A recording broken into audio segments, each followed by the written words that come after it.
spin-offs, continuations, follow-ups oftentimes don't really do very well, where it tries so hard to feel different, but it just feels the same. Oftentimes spin-offs would just rely on referencing to previous works and trying to be more like their predecessors, but they just fail. And if you're going to do a spin-off, you have to do it right by telling a story that hasn't been told yet and make sure that nothing distracts it from the story and its characters. And there are some exceptions to this, mainly Better Call Saul and Gen V, a recent spin-off of the critically acclaimed series The Boys. The Boys is by far, if not one of the best TV shows ever made and one of the best superhero shows in general.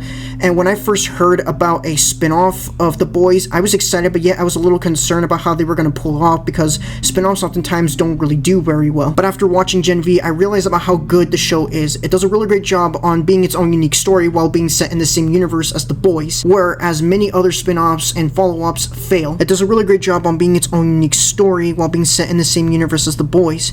And this is how you do a spin-off / continuation and follow-up right. The first season of Gen V takes place after the events of The Boys Season 3 and is tying to the events of The Boys Season 4, which we'll get into later. So, how does this show work well as a spin-off, meanwhile other spin-offs, continuations, and follow-ups to popular media fail? Well, let's take a deep look into that, shall we?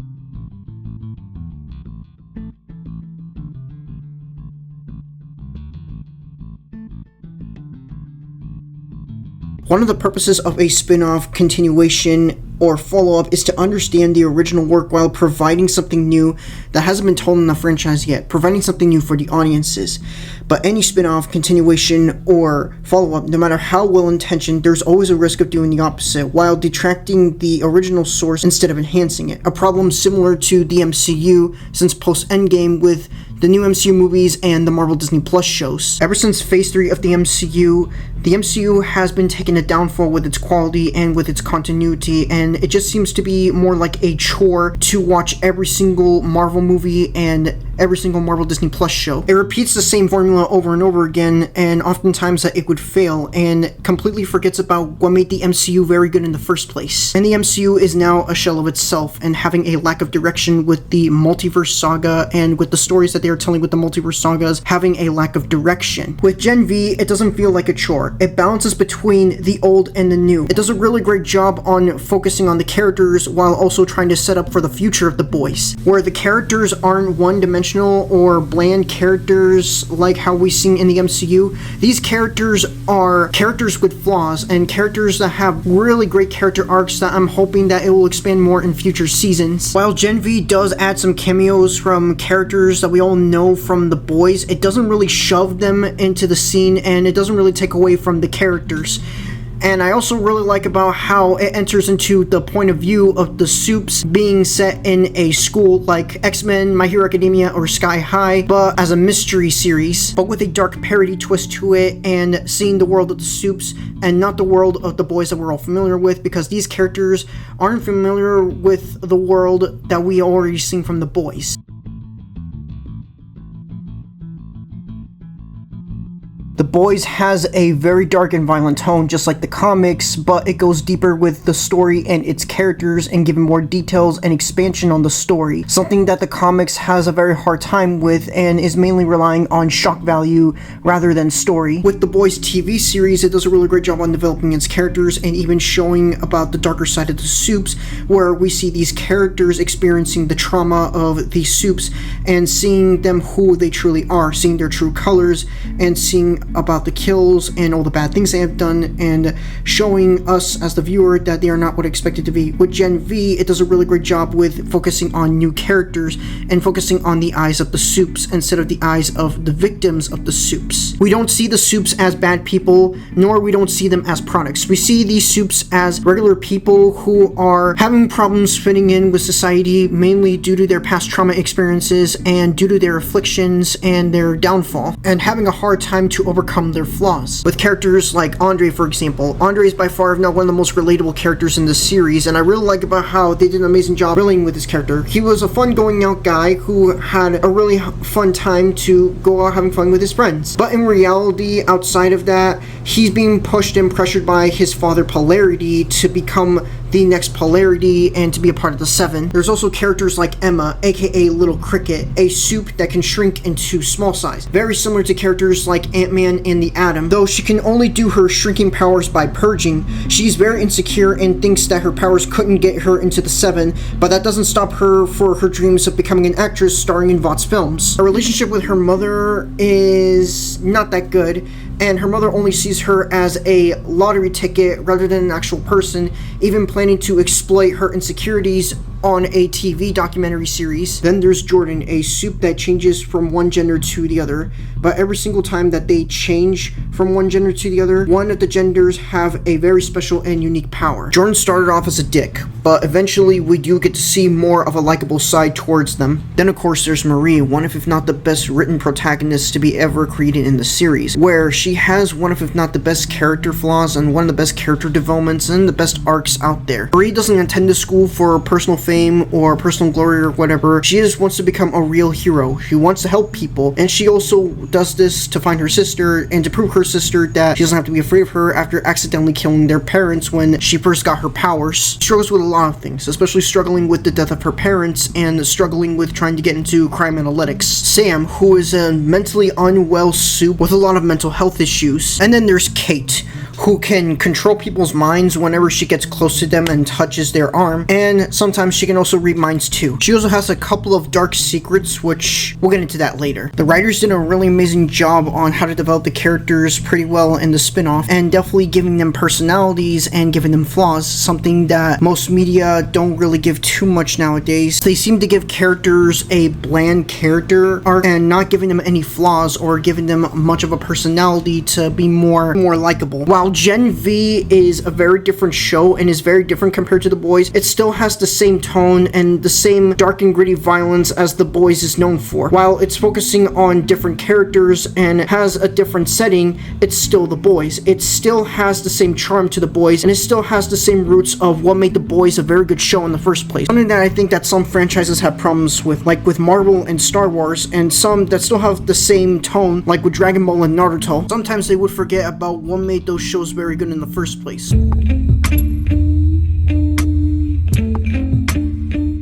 One of the greatest things that I really like about Gen V is how the story sets up something big, how it teases to set something big, much like with The Boys, but this time it goes very different, and we even see the characters slowly seeing the world of The Boys and showing about how some things are not what they expected to be. It also does a great job setting up for the characters' actions, like with the main trio, but there's also one character and also another character that does set up some really great twists, like with Kate Dunlap and Integra Shetty. Dean Shetty being by far, if not one of the most mysterious and yet one of the great written characters to be ever written in the show, and one of the greatest villains ever. Her actions, while you may not understand them in the first 3 episodes, but over the course of the series, you do get to understand her actions, considering that she had lost her family in the hands of soups during the events of Flight 37. Even using Kate, who is secretly working with Dean Shetty, using her powers to erase people's memories, to forget about what they saw, or to forget about digging the truth. For other examples about characters' actions and how they conflict in the story is with Marie. You're rooting for her to do the right thing and to make sure that she does the right thing,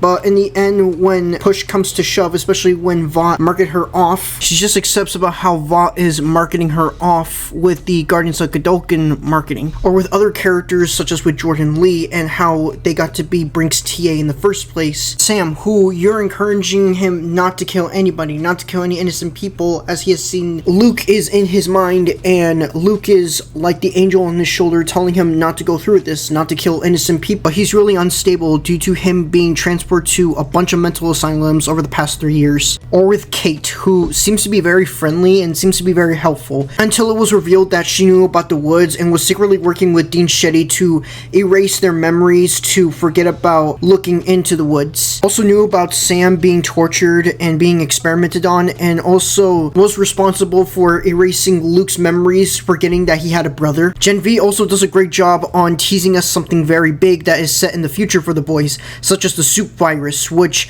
is set to be explored more in The Boys Season 4, and possibly the future of The Boys. The show does a great job on building up to the future of The Boys, something that has been a problem with most spin-off shows, like with the Book of Boba Fett, for example. The Book of Boba Fett has some good ideas, however the way how they executed those ideas is executed very poorly, and in the ending of the Book of Boba Fett, There's no really huge build-up to the Book of Boba Fett and how it sets up with The Mandalorian Season 3, aside from Grogu and Mando, or with some other TV shows that have done this before, and the way how they are executed is executed very well, is Better Call Saul. Better Call Saul does a really great job on implanting a lot of future plot lines for Breaking Bad, because it is a prequel to Breaking Bad. But Better Call Saul proves to be more than just a prequel. It proves to be more expanding upon the characters and making them more likable. We see more to Jimmy's character compared to his character in Breaking Bad, especially with Mike, where we see Mike as this family man and trying to do the best that he can for his family while he has committed a lot of questionable things. We don't see him as this menace as we do in Breaking Bad. I have seen some comparisons between both Gen V and Better Call Saul. I can definitely see some of the comparisons with both shows. Both shows are superior to their predecessors, that being Breaking Bad and The Boys. They focus on the center of their characters, both their positives and their negative side. With Better Call Saul, it focused more on how Jimmy became a lawyer and his persona, Saul Goodman, and how he had to do some of these questionable things in order to make it to the top, including how Jimmy affects his brother, and not in a good way. Gen V, on the other hand, focuses on how these soups are people and how they are all victims of greed. Andre's dad and Emma's mom are retired from their former careers to train their kids to be more successful and more famous. Jordan's parents are embarrassed by them. Marie is struggling to accept the fact that her parents injected her with Compound V and that they are bad people. She's also having problems with adapting the world and is having problems finding out that the world is not what it seems. And Kate's parents are afraid of her, but yet they are responsible for giving her Compound V. While other popular IPs like Star Wars and Marvel are focused on the past, both Gen V and Better Call Saul focus on the future.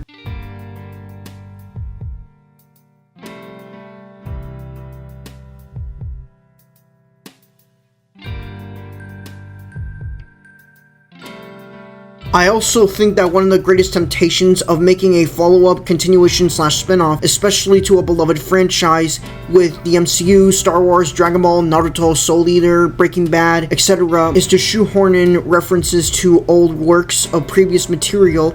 Like with Dragon Ball GT 1, they tried to shoehorn previous works with Dragon Ball and Dragon Ball Z, with adding fan-favorite villains from two previous series, including adding non-canon villains from the OVAs, the films, and the TV specials. Or in Dragon Ball Super, where the episode with Goku and Krillin, where they are training to face past villains from previous series. Or how in the past, where in Dragon Ball Super, they referenced Goku and Krillin's training from Dragon Ball. Or in Boruto, where Boruto went back in time and meets his younger father from the past, and referencing everything from past events from Naruto. Or with another reference I forgot is the way how Goku defeated Super 17, which being a reference to how Goku defeated King Piccolo from the King Piccolo saga. Mainly with new Star Wars content about how they reference both the prequel trilogy and the original trilogy, like how the sequel trilogy is basically referencing the original trilogy but without putting any effort into any of the films and forgetting about what made the original trilogy very good in the first place. Or with how The Mandalorian in the Book of Boba Fett would often reference both the original trilogy and the prequel trilogy, and even adding fan favorite characters like Bo-Katan, Cad Bane, Ahsoka, etc. There are moments where they have been written very well, and there are moments where they have not been and just felt more like fan service to please fans rather than telling a story. Or Marvel with the MCU of how they added fan favorite characters thanks to the power of the multiverse, like having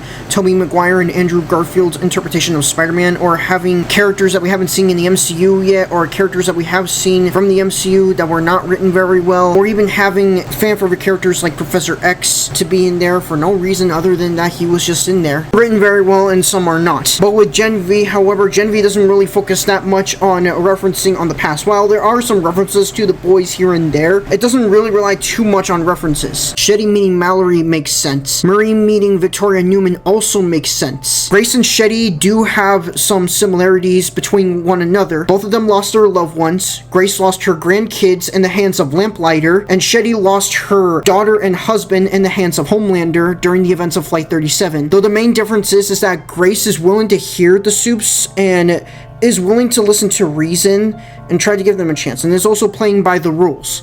Meanwhile, with Shetty, she wants to kill all soups, despite not all the soups were very responsible for the death of her daughter and her husband. Or your grandchildren. But it could save someone else's. A man who works for me, one of your fellow countrymen, although I doubt you travel in the same circles, has this same rage. It's so consumed him that there's nothing left. Trust me, you don't want to go down that path. Victoria and Marie do have some similar traits to one another. Both characters were injected with Compound V at a very young age. Both accidentally killed their parents, and then later were transferred to a group home for soups. Then later after that, they were either adopted or turned 18 and got into college. But there's a difference between them. The difference is that Marie wants to do good. She wants to be a good person. With Victoria, however, well, it's complicated. While some of these cameos, like the Soldier Boy cameo and the Homelander cameo, can be a bit overwhelming at times, they did an amazing job with balancing, referencing, and cameos for this show without being distracting from its plot or its story, nor its characters. Something that most franchises have a hard time to balance out with. Like with Soul Eat or Not, with the way how they introduce the old characters with the new characters. Feel like that the old characters are taking more at the sidelines and just feel like pointless cameos rather than focusing on the new characters, taking away the spotlight from them.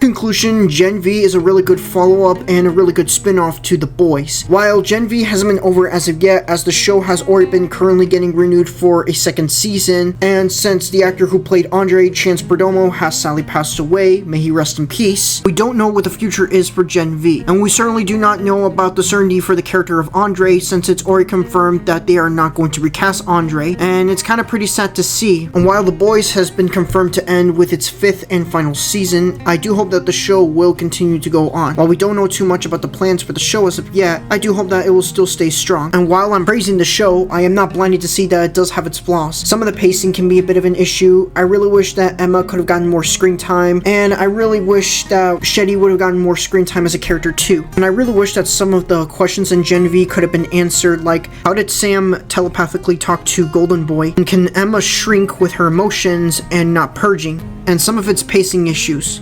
But still, Gen V is a really great show though, and it's still enjoyable overall, and I still enjoy it.